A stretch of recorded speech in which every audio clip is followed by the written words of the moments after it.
So we're on to the dashboard now, as the overlay does not work with Malians. If you look at the bottom, you will see the civs say name and player type, so that's obviously wrong. I don't think the researches will come in, but yeah, if you choose Malians, it causes this problem, which I was unaware of because I usually don't use the overlay. Here we have Ethiopians for Tatoh, and I'm going to make a wild guess here and say that there's Malians for Mateus. So, interesting civ lineup. I think Ethiopians certainly have the advantage in the early game, Castle Age even. But maybe in the late game, Malians have that advantage. But, you know, Ethiopians getting the extra resources when they advance to each age, just ridiculous. And also, considering they have faster firing archers on such an open map, I think that's a good choice from Tatoh. Alright, the lag should stop because we're catching up, guys. And let's take a look at the maps. Now, Tatoh has a back wood line, but that's about it for him. He has to hold on to that. Since it's on the back, he should be able to. He has the forward gold. It is closer to the TC than we've seen before, so I think this would be kind of interesting for him. Gold on the left-hand side then, and stones on the left-hand side. But pretty open map. If you look in the middle, there's a lot of hills, and there's not a lot of resources to fight over, but the hills I think will be important. This is kind of a boomy map. They're kind of far apart, and I think we could see maybe a drush into Fast Castle and boom a little bit. Here we go. Melkor's bringing in this boar. He has the gold on the left. Secondary gold on the left as well. A lot of space in the back with some more gold. Almost like an arena style little hole here for him. Woodline on the right hand side, and that's about it. He could always go to this woodline as well though, so keep that in mind if he does lose this area. That's about it with the maps, guys. Gonna be pretty interesting. Like I said, Ethiopians having the faster firing archers. I just think the crossbows are gonna be so much better from them. Also the uptimes potentially as well. Since you get those extra resources, it opens up a lot of possibilities. You could easily go into infantry or something, because it's basically free man-at-arms resources you get when you advance to feudal age. However, I don't know if Tatoh will want to do that, considering these guys are so far apart. But we'll just have to pay attention to their builds. And let's talk a little bit about the previous games. I mean, when Tatoh has had victory, it has always been different. It's always been different. We had like the Trush, and also we've had, well, we need to be careful, we had the landing last game. Meanwhile, when Melkor won, it was kind of standard stuff. So I think if Tatoh starts doing some wicked strats, some weird things, then maybe he has an advantage here, based off the previous games we've witnessed. But I don't know what that would really be. I kind of feel like Ethiopians is a standard civ as far as builds go. I mean, you just go into the archers and just continue going into the archers. It just makes a lot of sense. Tatoh's over here. He could pick off this villager that doesn't have loom, but he hasn't gone out that direction. I did notice that Melkor was also scouting out Tatoh's base, and he could have trapped in a vill if he wanted to. I think Melkor's going to stick around the gold. Tatoh's probably going to stick around the gold and see if these guys are going to drush. Interesting point here. Tatoh's scouting this area out right now. And that's a large hill. So if Tatoh were to want to go forward and go with siege workshops here, I don't think Melkor could push that back. So that's a really interesting point. If you look on this side, there's no real obnoxious hills. But of course, Melkor could choose to forward there. But it's not near as bad. Not near as bad. Also, he has his stones there as well, and he's immediately going to just wall that off. But I have to pay extra attention to researches and upgrades now, because since Malians don't allow the overlay to work, I cannot see that Tatoh's on the way to the feudal age right now, building a barracks as well. Meanwhile, Melkor has yet to do so, and with the walls on the left and the walls on the front, walls on the right, I think he's just going to try and FC this one. So it will be interesting to see what Tatoh chooses to do in the feudal age. I thought he was running out to the stone. I'm like, Tatoh, don't do it again. He's going out to another wood line. And that's kind of far away, to be honest. It'd be interesting to see if Melkor spots that. Going to gold. He might go for the man-at-arms upgrade, honestly. Most likely a range. But definitely a fast castle here from Melkor. As I say that, I don't know if he has the resources to pull that off. Of course, he has the extra deer, but he's only collected, well, 1.5. And he's gone up on 25 vills, and considering he had to wall off a bit, 25 vills is kind of low, in my opinion. Scouts are now engaging. Tato's, of course, going to have a huge lead in this scout fight, considering he has the extra attack. He's going to take that scout out from Melkor. And it might have been one of those situations where Melkor didn't want to run back to his base because he didn't want Tatoh to know what's going on. Tatoh is yet to scout the walls, and that's really important. We talked about the scouting of this hill. Scouting of the walls is big as well, because Tatoh is going with archers, and I don't think he's going to be able to get in unless he masses quite a lot of them. And by then, we're going to see Melkor already clicked up for sure. Now, the walls are good, but keep in mind, in the Castle Age, this wood line's going to really be harassed by crossbows. Once more wood is chopped, we might see a couple archers back in that little area as well. But I don't think wood's really a problem for Melkor. He has these two wood lines here in the back. The problem for him is he needs a little bit of time to get to the Castle Age and do something here. I'm looking at his resources, and he looks to be in a good position, to be honest. Tato's sending the archers forward, but he knows the walls are there, and he's probably going to start setting up his economy as fast as possible to get to the Castle Age as well. Might even see some defensive towers, defensive walls from Tatoh, because I mean, this gold's kind of exposed. This gold's exposed. That wood line can be harassed. There's no way Tatoh can fully wall this off, though, so it'd mainly be on the left-hand side. But, you know, these archers, once they are massed, they can get through the palisade walls. Good thing for Melkor is he's able to wall behind here if he needs to and buy himself that time. Currently, I'm paying attention to what he's doing with his builds, and I still am unaware of what he's going to try and do. I assume he's just going to go for the range, but of course, you never know till you see it. I'm receiving messages saying, when is this match? Well, I'm live right now. I'm live right now. But I think Tatoh, more than anything right now, if you look at how he spread out his archers, he's not trying to get in. He's just trying to keep Melkor from getting out. Melkor might not be interested in getting out. He might be interested in getting 2 TCs up right away and just trying to get that advantage. Tatoh is yet to click up. I'm going to have to keep toggling over to player point of views because of the fact that I don't have the researches coming in. But now for Tatoh, this wood line could be a problem. We could see crossbows come behind there. Crossbows come behind here as well. So Tato's wood situation is much worse than Melkor's, in my opinion. His map situation overall is much worse for sure. But you know, it's never the map, it's the player. And you know, Tatoh knew what type of map he had. So did Melkor. A TC's going up, a very good TC. 2 town centers right here. Like it. I like it. He's going up for those town centers right away. And Melkor's resources are really good. I actually think he purchased some stone because he's going to go immediately up to 4 TCs, adding 3 additional ones.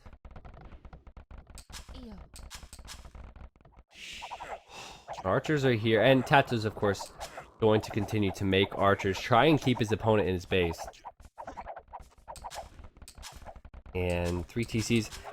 When you go up to the additional town centers, the food is really important because you want to keep those town centers running.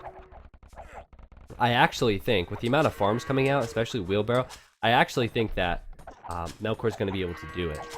And that's going to be a huge lead for him. Vill count does work on the dashboard, it just does not work for... It does work for the military count too. It just does not work for the age, and the resources won't come up with the idols.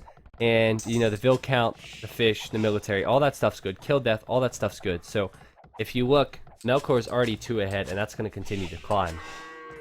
Tato's just now hitting the Castle Age. He's been adding out archers, and he has them here. He's going... Oh, gosh. Are we surprised? Is anybody surprised? I'm not anymore. More towers on the front. I said it in game 1. I was like, I don't know what Tato's going to do with these towers. He's not accomplishing much. He's not attacking crucial areas, but I was wrong. In the end, Tatoh had a plan. And we should do hashtag trust Tatoh in the chat because he's continuing to do this and he's had a lot of success with it. And here you go. He's probably going to add in the crossbow upgrade. He might not actually, but I talked about this hill and he's going to have the siege workshop here.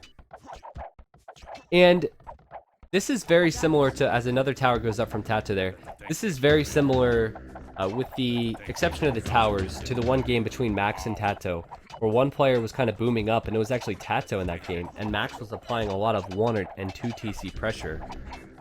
But that's a very nice tower from Tatoh. In fact, I don't think Melkor sees that. He does not, and that's going to be in range of the wood line.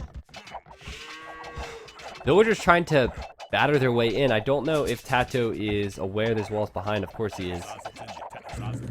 But no crossbow upgrade coming in. Done a lot of stone. And Tatoh might be tempted to just hold this area and then build a castle. And if he does, because the town centers are so close to one another, that would be really good for him. Also, there's the main gold there. Oh gosh, what is Melkor doing? You do not want to engage these towers in the Mangonel. That makes no sense, but ooh, maybe just buying himself a little bit of time. Oh, it actually looks like going in is Tatoh. He's killed 1, 2, 3 villagers as well. He's going to kill a 4th most likely. Huge village advantage for Melkor, but he has to hold on to that. I think that tower will eventually go up, and Tatoh's going to continue to pile on the pressure. There's the Mangonel. Tatoh is running back in to build this tower, and this is interesting because if Melkor kills this Mangonel, that's going to be big for him. Both players paying attention. If the tower goes up, that's also going to be big for Tatoh because he can then push that Mangonel away, and I think he's going to get it up. Look at Tatoh just dancing around a little bit with the crossbows and the Mangonel. Oh, he's going to pick it off as well. What a play from Tatoh. He can now go after the villagers. He has to be careful not to lose the Mangonel to the town center. And just well played with the aggression from Tatoh. But you have to keep in mind he's almost 20 villagers down right now. The real issue is that Melkor's going to run out of space. He doesn't have the map control whatsoever. More towers from Tatoh. And, of course, he had that tower up on the back of the wood line. We talked about the good wood lines from Melkor, but he's going to run out of space here, and this is going to be really difficult for him. The Mangonel's there! How many villagers can he kill? He's killed 2, and there's only 1 more left. Guard tower upgrade comes in from Tatoh. Are we surprised? No, we're not. Crossbow's still here. I don't think that crossbows are going to do too much except harass the farms a little bit. They can actually run in, and they're going to be in range of some villagers here. Very interesting games. Very interesting games. What a great final set of games. Oh, the villagers come out, and there's a new Mangonel. Tatoh's paying attention. He knows he needs to keep that villager alive. I wouldn't be surprised if he sends more forward. Tatoh's stone count is climbing, so he could always go for a castle in between the towers here. And he is Ethiopian, so that'd be pretty interesting. The castle, the Mangonel engagement. Oh, wow. Melkor's gone for the Vil, and he's going to lose his Mangonel now. I don't know if that was the best choice. And Tatoh, unable to pick that one off. He's now lost his Mangonel, so 2 Mangonels for Melkor. 68 Vils to 36. 68 to 36. What does Tatoh have planned? If you think back, there was, what, 3 villagers on the right-hand side, probably a couple to these towers as well. The Mangonel, the Melkor really hasn't received a lot of damage. Tatoh, he's certainly behind in the economy. Melkor's just pushed back. He still has gold on the back if he needs it, depending with Mangonels. I'm going to go to Melkor's point of view. Now, because of the idle time caused by this push from Tatoh, I don't think Melkor's going to be able to get to the Imperial Age easily. But he is climbing in food, and oh man, the tower's so strong, killing that Mangonel. But it's getting to the point where Melkor is running out of space to build houses. Like, I mean, he's gonna be housed, gonna have no place to build houses eventually. It's pretty insane. There you go. Look at this. Look at this tower. Look at the damage this tower is dealing out. Also, the Mangonel there on the TC. Pretty nice play, and there. Oh boy. Okay, more villagers are going to build towers. I thought Tatoh was going to be tempted to put up a castle, in which case that would have been very interesting. Now, the one thing I don't understand from Melkor, you know, this is the 4th game. He obviously knows Tatoh is prone to build towers. I don't get why he didn't build defensive towers earlier in game 1 and now this game. Why not get the guard tower technology? Why not build a ton of towers in here and just kind of wait for it? One interesting thing is, kind of a noob realization from me, or lack of one that I didn't realize it. The stones are all forward for Melkor, so he's unable to do that in this situation. Certainly in game 1, my point applies. So 84 Vils to 42. Huge differences, but oh, we could see villagers go down here. And Tatoh's running away, paying attention. He's just lost 2, but it could have been worse. Melkor, he has no space. He can't click up to the Imperial Age. Like, what a win this would be. Really, what a win this would be. Tatoh realizing this, gonna kill these villagers as well, but what a win this would be. He's so far behind in economy. He's gonna take this town center out as well. You know, if he's able to send some crossbows in to pick these units off, that'd be nice. That Maganel from Melkor's not doing anything. These vills are gonna go down. And just the map awareness from Tatoh has been unreal. It's always a step ahead, really. Unless you take a look at maybe the top 5. I just think Tatoh's map awareness is insane. But we're not going to turn that into a conversation as to who's best right now. Certainly in this tournament is these two. And just what's the play from Melkor? He gets up to the Imperial Age. What is he going to do? Where is he going to go? Building a town center here. It's quite difficult for him. Meanwhile, Tatoh can add more town centers. He's already on 3. And his economy is going to be untouched for the most part. Maganel there from Tatoh as well. He's actually picked off the Maganel there from Melkor. Well done. You saw the villager go down there as well. And more towers coming in from Tatoh. Just ridiculous. And we do have guard tower now in from Melkor. But he needs to hold this, certainly, and there's a lot of towers. He's not going to be able to push this back anytime soon. I'm still paying attention to what Melkor is doing. The one issue for him is, well, 1, his economy has no space, but 2, he has no map control. So if he's able to push out here, that'd be nice. And Tatoh. Tatoh's prepared for this. He had a small amount of crossbows, but he's sending out a knight now, and he's going to try and go for the Maganel. Melkor is just running desperately to both the tower and the Maganel to try and repair it. Oh, He's kind of done it, but I don't think it's going to be enough with the crossbows there from Tatoh. The split from Tatoh, there's a lot of vills there. He needs to focus down the vills. Look how many vills are repairing this. Good shot from Melkor. The knight's gone down to the tower, and man, that escalated quickly. What a sequence of events there. Tatoh has kind of stopped pushing in here because he was microing at that area. Wonder if we've had the click yet from Melkor. No, but he has about 5 villagers queued up in each town center. And there's another Maganel. Just look at the amount of villagers. 88 villagers from Melkor, and he's going up to like his 6th town center now. It's pretty insane, but I think he knows he needs protection. And he needs the space. And he's probably going for a castle. You know what? I bet he's going to build that castle here. Because he needs to push that back. I guess we'll have to see. He's losing that Maganel now to another knight. Probably should have been aware that was going to happen. It's going to delay the Imperial time even more if he continues to queue up villagers in all the town centers. Here we go. That castle will go up. It'll be in range of 1, 2, 3, maybe 4 towers there.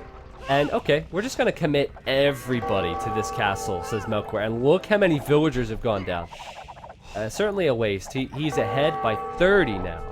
But it was wasteful for him, and he can't afford to do that. Tato's now pushing out on the left, building another guard tower, another Maganel. He has knights coming out, another tower here, and this is similar to the castle situation we saw in game 2. Battering rams here, the villagers are not being attacked. That tower will likely go up. Tatoh doesn't want Imperial Age. He wants to just harass with these towers and just starve his opponent of resources. Knights coming in, they do have some upgrades, just killing more villagers. You're gonna have to pay attention to the vill count. Tatoh is completely surrounding Melkor with towers, which is something we have not said too many times, of course. He's just insane. He does the same thing every time, and it works. More guard towers coming up. Crossbows in from Tatoh. Gonna try and focus down those villagers. This town center is a goner. More villagers going down. This area somewhat cleaned up, but it's still not looking pretty for Melkor. Tato's picking off more and more villagers. That town center definitely going down to the Maganel and the battering ram. That tower is probably going to go down now for Melkor as well. And this is just awful. Now 25 vills ahead is Melkor. He has a lot of idols. And another tower up from Tatoh as well. Tatoh just seems so confident with his approach. I think this battering ram will go for that tower next. And Tatoh is just the definition of annoying right now. I mean, seriously, this is not convincing. This is not pretty. But it is just exceptional. And he's continuing to get the map control. Melkor still has no space. He has no space. Where can he go? Like, this is his economy. This is a huge mess. He has a lot of idols. Sure, he has more vills, but his idle time is probably ridiculous. I don't think I can see that. Yeah, I don't think I can see the idle time because of the dashboard being here in African Kingdoms. That's a nice tower from Tatoh. He's going to try and push villagers off that wood line. Ram's coming out now from Melkor, but he's yet to click up. Tato's probably in a better position economy-wise at this point, and he will probably click up first, which is just absolutely insane, considering it was like 86 to 42 villagers at one point. But certainly one thing Tatoh is proving to us is that the towers in African kingdoms are just ridiculously strong. Just ridiculously strong. His map control's been really good, of course, but you wouldn't see this in standard AOC. A lot of people talk about how African kingdom civs are overpowered and unbalanced. They added some balance in, but I think this is certainly an example of how a particular strategy is strong. And towers going up from Tatoh still, and he knows that. Man, this is just, it's hard to wrap my mind around, to be completely honest. This is not something I will probably ever see again unless there's another African Kingdoms tournament. But let's take a look at what Melkor can collect. He can't collect this because that tower's there, so he can't collect that gold. That gold he can, but it's a huge mess because all the farms. He's literally building houses in the back, just like I spoke of earlier, like in every little position he can. And because of the lack of space for farms, I don't think he's going to get up, so he has to push this back. And Tato's probably going to click up, and we might see the same approach. He might go for the Rams. He could always add an Arbs, of course, but I think it's just going to be towers, upgrades on those towers, and Rams. And Tatoh is getting close. In fact, I think he's selling resources right now. I'm watching his point of view, and yeah, he's going to click up. So, meanwhile, Melkor is just continuing to lose villagers to these new towers from Tatoh. He can't collect this woodline or this gold now. Look at the idols, 24 idols from Melkor. He's nowhere to go. Now, one thing he could have done by now is run out to this side. I think Tatoh may have spotted it, but he could have deleted the palisade walls and run out to the right. And that may be easy for me to say, but that's certainly something he could do, and Tatoh may have spotted it, but on the way up to Imp is Tatoh. Melkor might be stuck in Castle Age forever this game. He's going for Man-at-Arms now. He might be going with longswords. I know that infantry has been buffed, but I don't think it's going to be successful against the crossbows and towers that Tatoh has here. Gonna be Arbalest. Gonna, of course, be Bracer and Chemistry. And Sci-Fly's right, there's no economy for the upgrades now from Mateus. Melkor, he's going for longswords. I don't even think he has a longsword out. He's sending out battering rams. This is a good approach, but of course Tato's going to be wise to that. Probably go, well, he's going to have this area for sure because of the amount of towers in the castle, but he's probably going to go for a Mangonel. And what do you know? He's going with the Mangonel now on the rams. He's going to push that away just because Melkor knows it's a little bit of a risky engagement to send so many rams out. And he could lose a couple there, but certainly lost a lot of HP. We might see the GG when Tatoh hits. It might be called then, because I don't think there's much that Melkor can do against this. Like, the longswords are not going to be enough. There's the Imperial Age upgrade. We will see Trebs as well from Tatoh, amongst all the upgrades from the crossbows, and likely the rams as well. And there's another Mangonel firing upon the battering rams. Tatoh just being annoying. I'm still, just look at the economy from Melkor. This is what you need to do to your opponent. You need to put them in a bad situation, regardless of the fact he was down 42 villagers. And what a game from Tatoh. What a game. That was painful to watch, I agree, if you're rooting for Melkor. But he actually says there are some serious balance issues in African kingdoms. But the funny thing is, Mateus is playing African kingdoms, and so is Tatoh. Tatoh's taking advantage of the imbalances, and Mateus has been playing metagame. Tatoh's playing against the metagame, and he's been winning games, so now it's 3-1. I'll take a look, and he seems to be a little bit upset in the chat. He's like, there's no way I can stop that. He's like, the towers are too strong, but there's the units killed. Economy, well, wasn't really important in that game, but you will see that Melkor had more resources collected with the exception of the stone. I will pass along the chat here to you guys, that way you can see what they're saying, because that's always interesting, but what a game from Tatoh.